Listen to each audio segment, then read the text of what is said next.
Okay, here we are. We're already beginning the fifth parak of Berachos today, and it hasn't even been 30 days of Daf Yomi. So I'm amazed with how much we've done, and I must say, I think a lot of the accomplishment is not only getting to the fifth parak, but the fact that the first four prakim are still distinct in my mind's eye because of the Simanim, daf by daf. The fact that we're able to go back and review the inyanim right from the beginning of the Masechta in order till today's daf, or quote, or refer, or find things in the Masechta, so all is not lost, but actually we're building a framework to gain it all.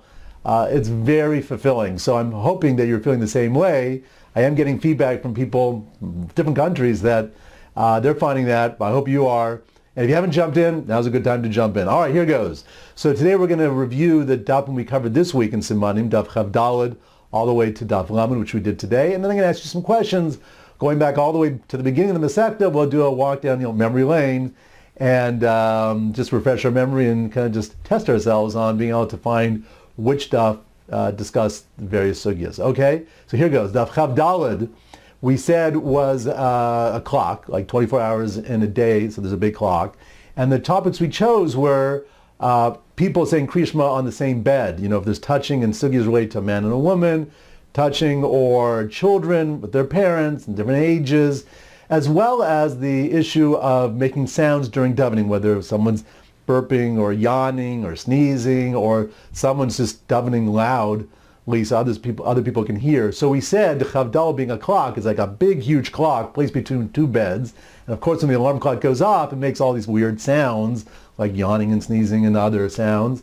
And we also said in that simile, we're going to put on the side table a shaitel on its stand, because also in Daf Chavdal we had the issue of erva, what's considered an erva of an isha. Okay, Daf Chav Hey is 25 as a quarter, like quarter coins. So we said that the topics we're going to choose were the issue of someone who's in a mikveh covered with water saying Shema, as well as someone davening or saying Shema, issues related to reich ra or tzoa and so on that would impact the saying of davening and Shema. So we said that we have a person in a mikveh, and around him is all these pushkas filled with coins. People paid fines for reich ra and tzoa during davening and so on, and disturbing the minyan and so on. So that's daf chafei. Chavav is coo, is a dove cooing.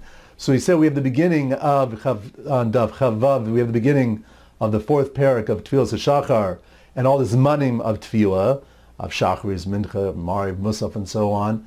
And we also have the topic of what was the basis of the tefillahs. Is it the Avos Tiknum, or was it the Gabi the Karbanas? So we have the simon of being a dove, a conscientious pet dove, reminding his master to daven at various times throughout the day. So he's always cooing, like time to daven.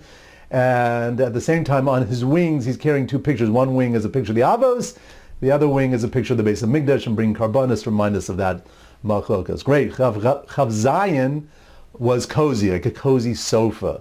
So we had the issues of Ad V'Ad B'Klal. Rabbi Yehuda Shita, when he said Ad Arba Shalos, was he saying to the end or the beginning? So Ad V'Ad B'Klal. And then we have the issue of Daf Chav Zayin, his cozy sofa. So the topic was, here it goes, he's reading the Maisa of the Hiskiel Mel, reading the Maisa of Rabbi Gamliel and Rabbi Yazim and Azariah, Rabbi Yeshua I should say, in terms of Rabbi Gamliel being deposed or having to step down because of treating Rabbi Yeshua harshly. Okay, so how do I remember that? Baruch Hashem, I remember that. Thanks, Simon. Okay, the Chav Zayin was a cozy sofa. So you have the lazy bacher on his sofa, and his mother trying to get him to go down. He says, "No, I got until the end of the fourth hour."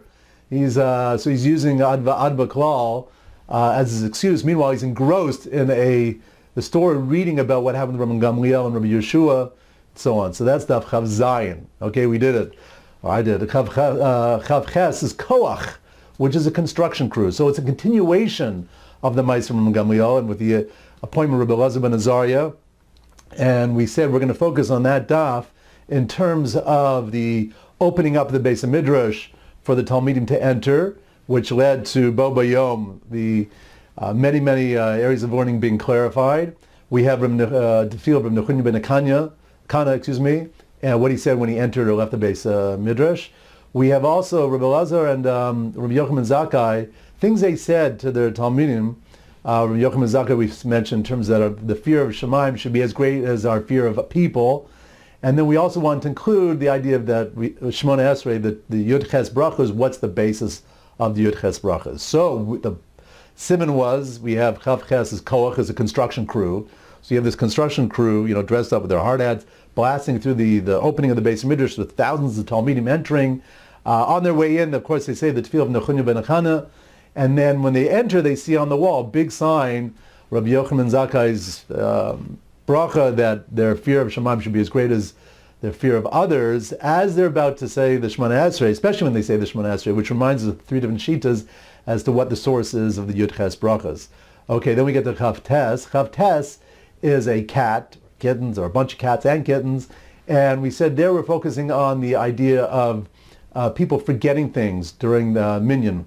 We have the case of Rav Shmuel Katan forgetting the actual bracha that he was matakein of Malshinim and what to do in the middle there, but what also in the cases of Yal V'Yavo. We also had the case of the why we have 7 brachas on Shabbos, what's the source for 9 brachas on Rosh Hashanah, 24 on Tainus, and so on. So that's Chav Tes. We have people davening in a minyan, and you have all these cats swarming in the minyan. They're all carrying different signs. One has the bracha Bal Malshinim on it. The other one has 7 brachas of Shabbos, 9 brachas. Another cat with of Rosh Hashanah, 24, and so on. That is Chav Tes. And Lamed is today's Siman. Lamed, like Melamed, Limud, is a teacher in a classroom, or Rebbe in a classroom. So today's daf covered the inyanim of Tfilas Haderech and Havinenu, people coming in looking for the trying to figure out the way to Yerushalayim, the sugya that deals with the direction we should face, which is towards Yerushalayim, and what we do when we're in Yerushalayim, which direction, or even the Kodesh Kadoshim. We also have the idea of the Hasidim Rishonim, who opening up the 5th parak in terms of their waiting an hour to prepare themselves for the Shemona Esrei. So we have this picture of a classroom right situated on a pathway, on a road leading to Yerushalayim, that's being interrupted by people looking for how to get to Yerushalayim, the right directions for Yerushalayim. We also have the person, forgot to mention, Chavir, the Machok is by Musaf. Is it davened by a Yachid, or is it only Betzibur, B'Chavir, or some type of mid-ground?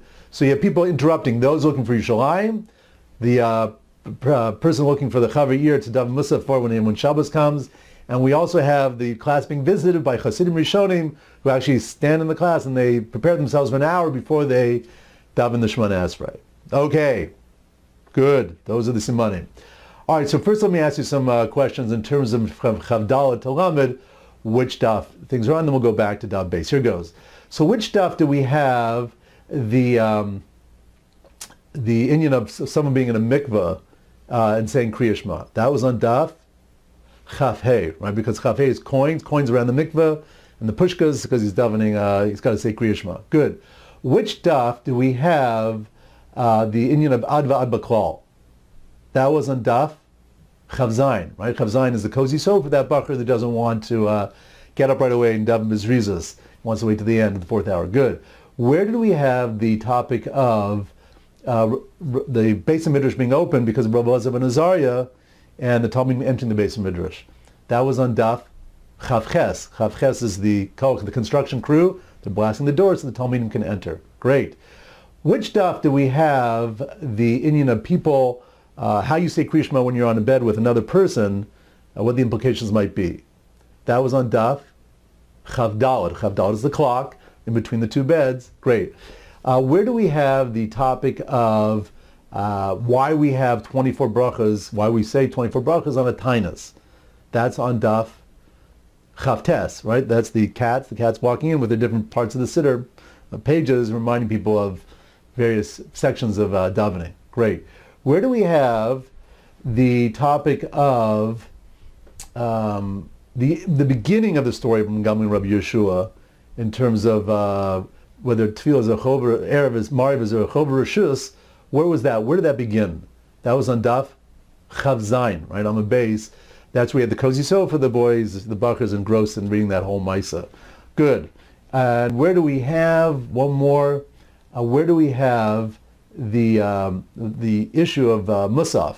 Whether it's said b'chever ear or not with the chever ear, as yachid, that's on today's daf lamed, the classroom, and someone coming in to interrupt the class, where do I find the chever ear to daven Musaf? Great, okay. We're going to throw in a few dapim from all the way back to daf beis till Chavdalit. Okay, here goes. Where do we have the tefillah of HaKadosh Baruch Hu that he davens? That was on daf Zion, right? All men with guns around the base of Midrash, HaKadosh Baruch Hu's davening. Good. Where do we have the Maisa Bruria and Reb Meir and those neighbors that Reb Meir wanted to get rid of? That was on daf Yud, right? Yud is a tent, and it was outside their tent. They had this discussion. Good. Where do we have the sugya where they considered the Aseret Dibros as part of, should be recited before Kriya Shema? It was done in the base of Mikdash. They considered doing it outside the base of Mikdash. Where was that? That was on daf Yud base, a dozen eggs, and in that one carton of eggs, one pair was the Aseret Dibros, the Luchos. Good. Where do we have the issue of Bein HaPrakim, that whether you can stop being the Parshios of Shema? That was on daf Yudalid, right? That's the Bacher. Yudal is a hand. It's the Bar Mitzvah Bacher waving to his Rabbi in the middle of Shema while he's leading the davening. Where do we have the topic of, let's do a little bit later dapim, where do we have the Tikkun of Ezra? The whole sugya discussing Ezra's Tikkun of having to go to the mikveh as a Balkari. That was on daf Chav Beis, right? Chav Beis is the cab, the guy jumping in the cab to get to the mikveh. And of course, what happens on the way to the mikveh? He goes to the car wash where they dump Tisha Kabin on the taxi cab. Okay, I know it sounds pretty weird, but here we go. We're just continuing because it works. Where do we have the sugya of the what's appropriate conduct in the basic faros? Where we also had that maisa with the chassid going into the basic faros and overhearing the two ruchos speak. That was on daf Yud Ches. Yud Ches is ben Shmonas Re'el Chuppah, so the Chuppah is in the basic faros. Good. I'll do one more. Where do we have the topic of mishmaros? That how many mishmaros there are, how long they are? That was on daf Gimel. Gimel is a camel dressed up as a guard. Good. All right. We've done a lot. Next week we're going to reach the halfway point in just a few days. So our goal, the goal I've set for myself, and hopefully you try yourself, is to, I think we'll be able to review the entire Maseches Berachos and Simanim. It should take about 8 minutes. I think I mentioned that in an earlier post, which means the halfway mark, it should take about 4 minutes to chazar Simanim halfway through the Masechta. So next week we're going to do a video together where we'll chazar the half of the Masechta in Simanim. Mr. Shem, we'll see if we can do it in 4 minutes. If not, we'll just keep working on it, or we'll be happy we're at. But anyway, wishing you great learning, great chazorah, and Tzlach Rabba. Have a great Shabbos.